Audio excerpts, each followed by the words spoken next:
Frankly, even many at the election night party for Democrat Doug Jones hadn't dared to expect to win Alabama's special Senate election, but he did.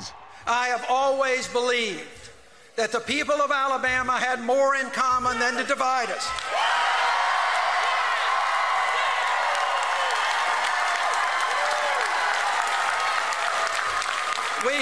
We have shown not just around the state of Alabama, but we have shown the country the way that we can be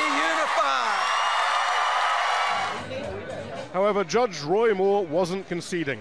The losing margin when the race was called was 1.5%, yet his campaign invoked an Alabama law applicable for a margin of 0.5% that calls for a mandatory recount. Thank you.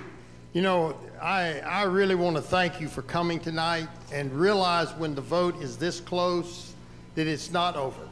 And we've still got to go by the rules about this recount provision, and the Secretary of State has explained it to us, and we're expecting that the press will go up there and talk to them to find out what the situation is.